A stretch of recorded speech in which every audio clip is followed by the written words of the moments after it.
All right, so to follow up on the previous experiences of why we want to conserve the most important aspect of our today's health, our health ability, the outward appearance that I talked about before in my recent videos. When we think that we rest on our laurels, when we think that, okay, our health is good, it's good to rest on, that is good to rest on the recoveries of physical and health exercise activities that we have completed.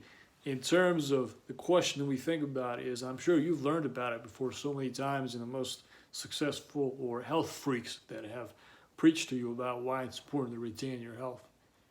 We're victim to also even basically resting on the laurels when we've taken care of our good health, but we don't retain it. It's just the same analogy if we go back in really the importance of finance. Obviously, the importance of finance is that, okay, that motivates us to retain our own health and would help get rid of the addictions that we suffer from.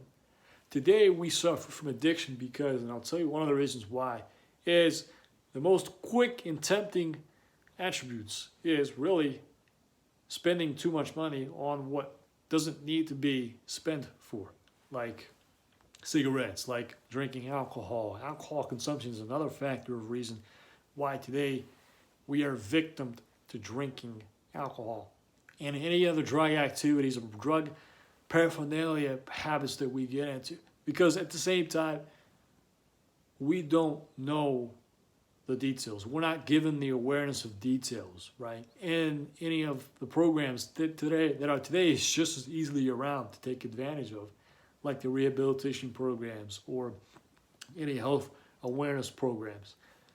One of the holistic approaches to take care of and really take more proactive approach of retaining your health is just by the inventory of what you're spending financially, where your money is going.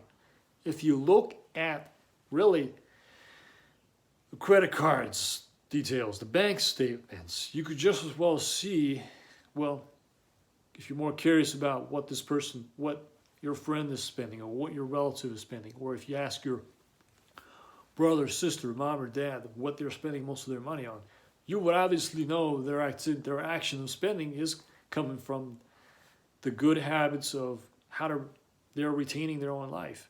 We spend a legitimate amount of money so we can have a long life. We can have the more of good addictions added to our lifestyles rather than the bad addictions that bring us down, or of any kind of facts or details or evidence of false number of information that we've been spilled from the internet about any distractions of false advertising or of any false information of what the most dangerous number of drugs that have destroyed in some of the areas, not just domestically, but also obviously it's all across, it's even going across the world.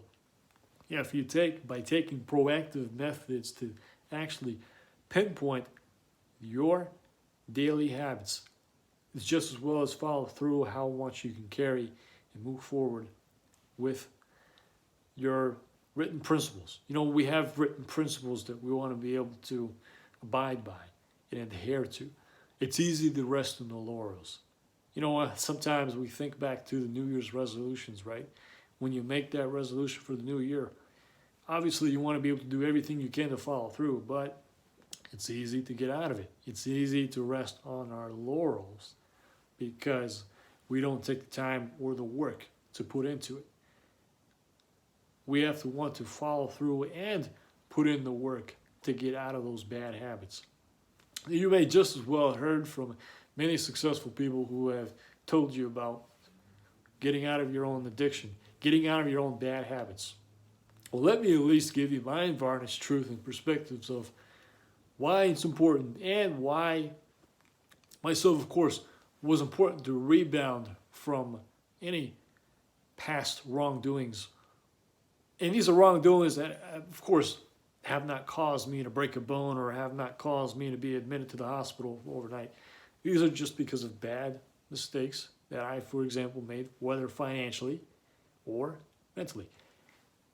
Key critical moments of why really it's important to essentially retain not just the career that you're in or the business that you are running, but also you want to retain the longevity of your goals, your longevity of the written goals you decide. We write goals so many times. We want to be able to achieve our goals, short-term goals, long-term goals. We can only achieve them if we follow through with them.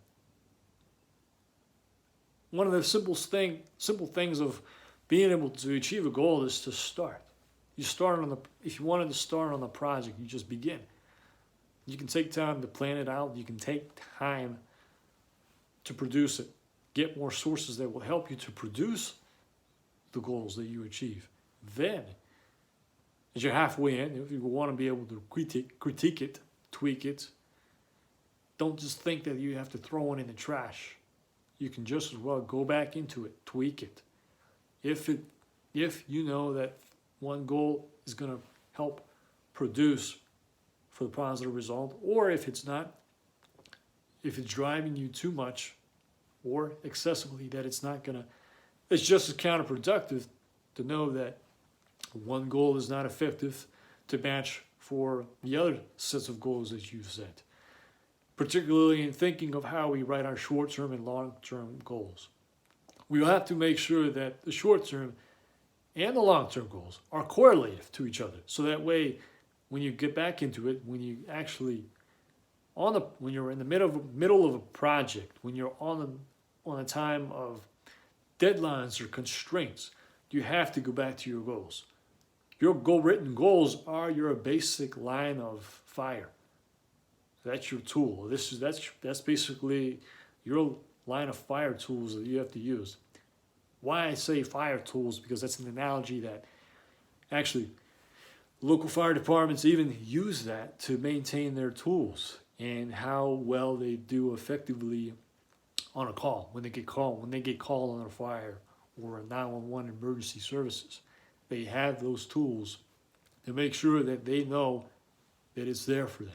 It's there for them so they can retain the goals that they've written to make sure they're effective on the job. It's the same similar analogy of how you can be more effective about your written goals, mentally, physically, and as well as emotionally.